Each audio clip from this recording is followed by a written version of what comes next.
কিন্তু এই যে 3টা মাদ্রাসা করেছি জমি কিনে, এইটা আমার কবরে যাবো, এটা আমার নিজের সম্পদ। আর এই বাড়ি যা করছি ওটা আমার ওয়ারিসদের সম্পদ, ওটা আমার না, ওটা আমার না, ও দিয়ে চলে যাবো ওয়ারিসদের জন্য, আমি নিয়ে যাইতে পারবো না। কিন্তু 3টা মাদ্রাসা করছি, এইটা আমি সাথে নিয়ে যেতে পারবো, ওটা আমার নিজের সম্পদ। তার নিজের সম্পদের থেকে পরের সম্পদে ভালোবাসে, ওগুলো তো গাধা। গাধা যারা বাড়ি গাড়ি ভালোবাসিছেন, জমি জায়গা করেছেন পরের জন্য, ওগুলো গাধা।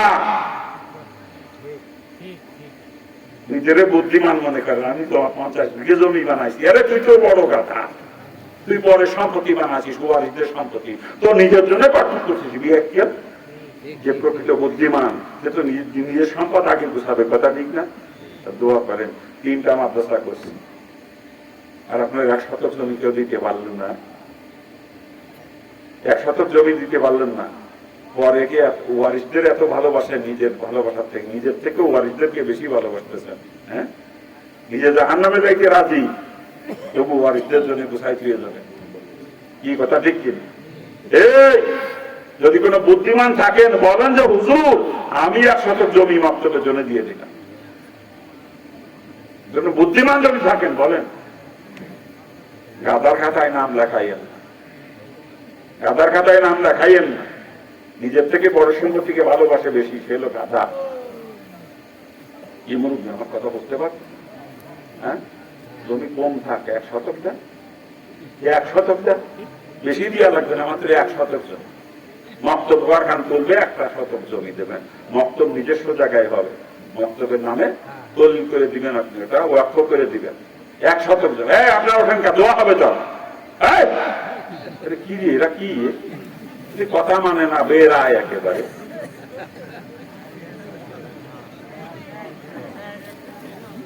কি পারবেন না শতক জমি কেউ দিতে? এই আল্লাহ, আল্লাহ তুমি তোমার কোন বান্দা দিলকে তৈরি করে দাও যে নিজের সম্পদকে ভালোবাসে, আখেরাতকে ভালোবাসে, এমন মানুষ এলাকায় তৈরি করে দাও। আচ্ছা, 1 শতক জমি না দিতে পারেন, আগের বক্তার কাছে আপনার দিয়েছেন কিছু কিছু, আমি শুনছি দেখছি, কিছু কিছু দিয়েছেন, আমি একটু হাত পাততেছি, দেখেন যে আপনার পকেটে কি আছে। দেখেন, যদি মুসলমান হয়ে থাকেন আমার হাতটা আপনার কাছ থেকে খালি হাতে ফিরতে পারে না। আগে একবার দিয়েছেন, আবার আমি হাত পাচ্ছি, আমি একজন নও মুসলিম, আমি নিজের জন্য চাইলে তো দিতেন, নিজের জন্য চাইলে দিতেন, বাপের টাকা লাগিয়ে চলে এসে আমার সাহায্য করেন, করতেন না আপনার? কি করতেন না? কিন্তু আমি নিজের জন্য কোনোদিন কারো কাছে হাত পাতি না। 3টা মাদ্রাসা করছি, আর কারো কাছে হাত পাইতে বলি না যে 5টা টাকা আমার মাদ্রাসার জন্য দেন, তাও বলি না। কিন্তু আপনাদের গ্রামের মতলব হবে, এই জন্য আমি হাত পাততেছি। দেখেন কি আমার হাতে দিতে পারেন কি কত?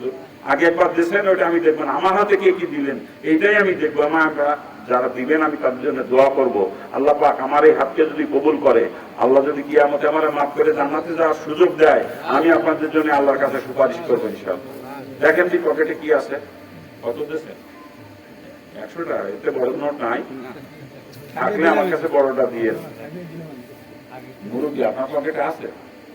আগে যা দিয়েছেন দিয়েছেন, এরপর আমি আবার হাত পাচ্ছি, দেখেন কি পকেটে হাতে আছে নাকি, দেখেন কি মুরুব্বি আপনার পকেটে আছে কিন্তু, দেখেন আপনার পকেটে আছে, দেখেন পকেটে হাত দিয়ে যাবেন। আমি হাত পাচ্ছি, একজন নও মুসলিম। আপনাদের গ্রামে আল্লাহর কোরআনের শিক্ষার জায়গা হবে, এই মক্তবের জন্য আমি হাত পাচ্ছি, কোরআনের জন্য, আল্লাহ কোরআনের জন্য। দেখেন আল্লাহ পাক আমার দানকে কবুল করুক, জোরে বলেন আমিন। এই যে বাচ্চা মানুষ, এই দেখেন মাদ্রাসার ছাত্র 100 টাকা নগদ দিয়ে গেল, আল্লাহ পাক কবুল করুক, জোরে বলেন আমিন। কই আপনার একটু পকেটে হাত দিবেন না? আমার হাত কি খালি হাতে ফিরেই দিবে? আরে যা আছে তাই দেন, যা আছে তাই দেন, নেন, দ্রুত করেন, দ্রুত। একটা 500 টাকা নোট, একটা 1000 টাকা নোট কেউ দিইনি এখন। একটা 500 টাকা নোট, একটা 1000 টাকা নোট কেউ আমার হাতে দেয় নাই এখন।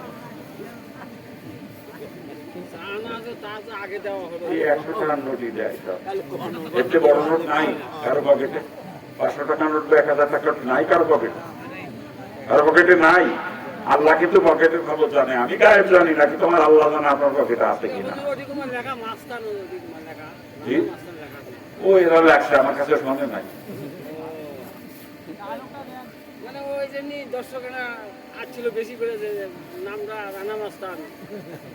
আমারে মানুষ রানা মাস্টার নামে চেনে, কারণ আমার ডাক নাম ছিল হিন্দু থাকতে রানা, হিন্দু থাকতে আমার ডাক নাম ছিল রানা। আর ওই হিন্দু অবস্থা আমি ছাত্রলীগের জেলা সেক্রেটারি ছিলাম, ছাত্রলীগের জেলা সেক্রেটারি। এদেশের একজন অন্যতম ছাত্র নেতা ছিলাম আমি, ছাত্রলীগের জেলা সেক্রেটারি ছিলাম। আগের প্রধানমন্ত্রী যে ছিল শেখ হাসিনা, তার সাথে আমার খুব ভালো সম্পর্ক ছিল, অনেকবার ওনার বাসায় আমি যাতায়াত করছি। আজকে যদি আমি আওয়ামী লীগ করতাম, 17 বছর যে ক্ষমতায় ছিল আওয়ামী লীগ, আমি একজন দাপটওয়ালা মন্ত্রী থাকতাম এই দেশে। আবার ম্যাডাম যখন পলাইছে তখন আমারও পলানো লাগতো, ছাড়তেন না তারা কি ছাড়তেন, আমারও পলানো লাগতো, কথা ঠিক না? আল্লাহ পাক আমাকে আগেই বুঝ দিয়ে দিয়েছে, ছাত্র রাজনীতি করা অবস্থায় ইসলাম গ্রহণ করছি, তখনই আমার ছাত্র লীগ বাদ, তখন থেকে আমি ইসলামের সৈনিক, তখন থেকে ইসলামী আন্দোলন, তখন থেকে ইসলামী আন্দোলন করি, তখন থেকে ইসলামের সৈনিক। আর যখন ছাত্র লীগ করতাম, এত দাপট ছিল, এত দাপট, এলাকার মানুষ আমার নাম শুনে ভয় পাইতো অনেক। আমি যে রাস্তায় বেরোইছি, যদি কেউ শোনে যে আমার নাম শুনতে অমুক আসতেছে, মানুষ তো এমনি কইতো না, কইতো রানা মাস্টার। যদি কেউ শুনতে রানা মাস্টার রাস্তা দিয়ে আসতেছে, ও রাস্তাতে টুক করে শুনে যাইতো, তাতে আমার সাথে দেখা না, এরকম ত্রাস ছিলাম আমি। ওই যে ওই সময় রানা মাস্তান কইতো আমাদের, ওই যে একটা পরিচয়, ওই মানুষ চেনে অনেকেই সেই নাম, এই জন্য আমি নিষেধ করি যে না এটা এখন দিয়ে না, এখন তো আমার নাম সে রানা না, এখন তো আমার নাম শামসুল হক। এখন আমি মাওলানা শামসুল হক, আমি মুসলমান হওয়ার পরে দাওরা পর্যন্ত লেখাপড়া করছি আপনাদের দোয়ায়, একেবারে দাওরা পর্যন্ত পড়াশোনা করছি, আমি একজন মাওলানা আলেম। এখন আমার নামের সাথে রানা মাস্তান এটা লেখা ঠিক না, আমি নিষেধ করি, তাও শোনেন আমার।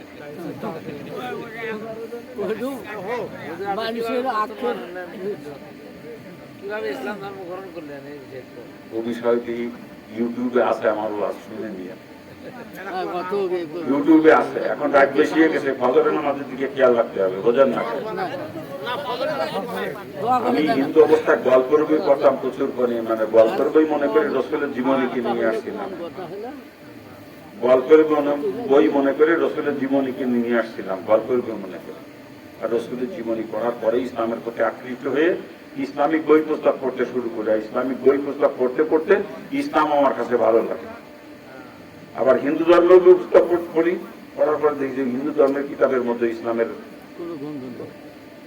ইসলামের কথা বলছে, রসুলের আগমনের খবর দিয়েছে।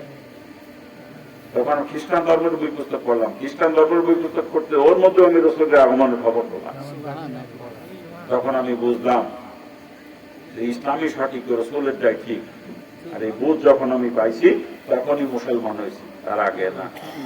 কিন্তু আমি হিন্দু ধর্ম নিয়ে বা খ্রিস্টান ধর্ম নিয়ে স্টেজে আলোচনা করা পছন্দ করি না। তবে হ্যাঁ, আমি সারা বিশ্বব্যাপী চ্যালেঞ্জ দিয়েছি, যদি কোনো হিন্দু পণ্ডিত বা কোনো খ্রিস্টান পাদ্রী আমার সঙ্গে আলোচনায় বসতে চান, আমি যখন তখন তো, কিন্তু শর্ত একটা, আমি যদি প্রমাণ করতে পারি ইসলাম ধর্ম সত্য, আপনার মুসলমান হতে হবে। আর আপনি যদি প্রমাণ করতে পারেন হিন্দু ধর্ম সত্য, আমি হিন্দু হয়ে যাব। খ্রিস্টান পাদ্রী যদি আমার সঙ্গে আলোচনার বিষয়ে প্রমাণ করতে পারেন খ্রিস্টান ধর্ম সত্য, আমি খ্রিস্টান হব, আমার কোনো আপত্তি নেই তাতে। আপনাদের দোয়ার বরকতে আমার সঙ্গে আলোচনায় বসে একজনও এ পর্যন্ত উঠে যাইতে পারে নাই। আমি 90 সালে ইসলাম গ্রহণ করছি, এ পর্যন্ত আরো 63 জন আমার হাতে ইসলাম গ্রহণ করছে। আমার সঙ্গে আলোচনায় বসতে যারা, আল্লাহ পাক তাদেরকে বুঝ দিয়ে দিয়েছে। আমি বুঝ দেওয়ার মালিক না, বুঝ দেওয়ার মালিক কে? বুঝ দেওয়ার মালিক কে? আমি চেষ্টা করছি, আল্লাহ পাক তার দিলের ভিতরে বুঝ ফেলে দিয়েছে। আর হিন্দু ধর্ম, খ্রিস্টান ধর্ম, ইসলাম ধর্ম, এই তিনটার মধ্যে ইসলাম যে সত্য, ইসলাম যে সত্য ধর্ম, এটা প্রমাণ করার জন্য আমার কোরআন হাদিস লাগে না। আমি হিন্দুদের ধর্মের বিভিন্ন কিতাব দিয়ে প্রমাণ করি ইসলাম ধর্ম সত্য, খ্রিস্টানদের ধর্মের বিভিন্ন কিতাব দিয়ে প্রমাণ করে দিই যে ইসলাম ধর্ম সত্য। ওদের কিতাবের মধ্যে যেগুলো পাইছি ইসলামের সত্যতা সম্পর্কে, সেইগুলো ওদের সামনে তুলে ধরি, স্বীকার করতে বাধ্য, কারণ ওদের কিতাবে রয়েছে। ঠিক আছে, দোয়া করবেন, আমার জন্য দোয়া করেন, আমি আপনাদের সকলের জন্য দোয়া করব। একটু হাত পাচ্ছিলাম মক্তবের জন্য, একটা 500 টাকা নোট আইছে, কিন্তু একটা 1000 টাকা নোট এখন কেউ দেয় না আমার হাতে, একটা 1000 টাকা নোট কেউ দেয় না। আচ্ছা, এখন কাছে নাই, কিন্তু পরে দিয়ে দিবেন এরকম তো বলতে পারেন যে আমার কাছে এখন নাই, আমি পরে 1000 টাকা দিয়ে দেবো, পারবেন কেউ? যেহেতু আমি পরে দিয়ে দেবো 1000 টাকা, এরকম কেউ আছেন? আছেন কেউ এরকম? যেহেতু আমার কাছে এখন নাই, আমি পরে দিয়ে দেবো মাত্র 1000 টাকা একটা, পারবেন না কেউ? কেউ পারবেন না? আরে পরে দিয়ে দিয়েন, ধান বিক্রি করে দিয়েন, ধান উঠতেছে তো এখন, ধান উঠছে না এলাকায়, ধান বিক্রি করে দিয়েন। আমি আমি এক মন ধান দিয়ে দেবো মক্তব্য দিন, এক মন ধান আছেন আল্লাহ কোন 1000 টাকা। কি নাম? শাহজাহান আলী ভাইজান, আল্লাহ পাক কবুল করুক, জোরে বলেন না। আল্লাহ পাক ওনার দানকে কবুল করে দুনিয়া আখেরাত উভয় জাহানের কামিয়াবি দান করুক, জোরে বলেন না। আল্লাহ পাকের ওসিলায় সমস্ত বালা মুসিবত দূর করে দিক, জোরে বলেন না আমিন। আল্লাহ পাক ওনার জীবনের সমস্ত গুনাহ খাতা মাফ করে জান্নাতুল ফেরদাউসের বাসিন্দা হিসেবে কবুল করে, জোরে বলেন না। আর কেউ পারবেন 1000 টাকা এই মক্তব ভরার জন্য? আর কেউ পারবেন? আমি দোয়া করব, আমি মুসাফির, আমি দোয়া করবো আপনার জন্য। আল্লাহ রাসূল বলেন আল্লাহ পাক মুসাফিরের দোয়া ফিরাই দিতে লজ্জা পায়। 1 শতক জমি? চিৎকার দিয়ে বলেন আলহামদুলিল্লাহ। কি নাম আপনার? সিকান্দার ভাই 1 শতক জমি এই বক্তব্যের জন্য আল্লাহ পাক ওনার এই দানকে কবুল করুক, জোরে বলেন আমিন।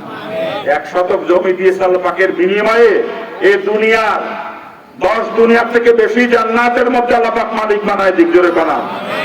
আল্লাহ পাক জীবনের সমস্ত গুনাহ খাতা মাফ করে ওনার পূর্বপুরুষ যারা কবরে গেছে তাদেরকেও জান্নাতের ফেরদাউসের বাসিন্দা বানায় দিক, জোরে বলেন আমিন।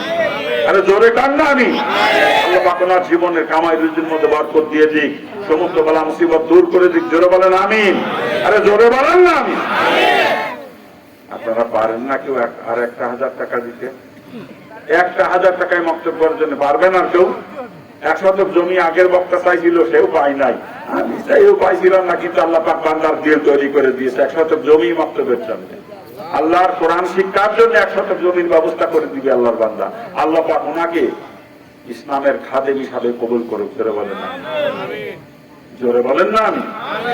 এই আল্লাহ পাক 1 শতক জমির বিনিময়ে জান্নাতের মধ্যে 10 দুনিয়া সমান জান্নাতের মালিক আল্লাহ পাক বানায় দিক, জোরে বানান। আরে জোরে কান না। 1000 টাকা এখন কাছে নাই, পরে দিয়ে দেবেন, এরকম আর কেউ নাই? কি আর কেউ নাই এরকম? হুজুর আমার কাছে এখন নাই, আমি পরে দিয়ে দেবো 1000 টাকা। এ আল্লাহর রসুলের ঘরের জন্য কত মাদ্রাসায় বলতো রসুলের ঘর, রসুল বলছেন আল মসজিদু বাইতিল্লাহ আল মাদ্রাসাতু বাইতি, মসজিদ আল্লাহর ঘর, মাদ্রাসা আমার ঘর। এটা রসুলের ঘর, এটা রসুলের ঘরের জন্য দিবেন। আপনাকে রসুল ফেলে রেখে জান্নাতে যাবে না কি আমাদের? রসুলের ঘরের জন্য দিবেন, রসুল আপনাকে ফেলে রেখে জান্নাতে যাবে না। পারবেন? আর কেউ পারবেন? মাত্র 1000 টাকা, লম্বা দাবি করি নাই তো, মাত্র 1000 টাকা পারবেন? আর কেউ? কোন মহিলার নাম তো আসবে না, মহিলারা পারবে। দেখেন মহিলারা কি, ইসলামের বুনিয়াদ তো খাদিজার নামের উপরে, কথা ঠিক না? হযরতে খাদিজাতুল কুবরা মক্কার ভিতরে সব থেকে বড় ধনী ব্যবসায়ী ছিলেন, আর তার সমস্ত সম্পদ ইসলামের জন্য কুরবানি করেছেন। খাদিজাতুল কুবরার দানের উপর ইসলাম প্রতিষ্ঠিত, কথা ঠিক কিনা? যারা বলেন ঠিক কিনা? তামাকে আপনার তো খাদিজার জাত, খাদিজা এরকম ইসলামের জন্য সবকিছু উদার করে দিয়েছে।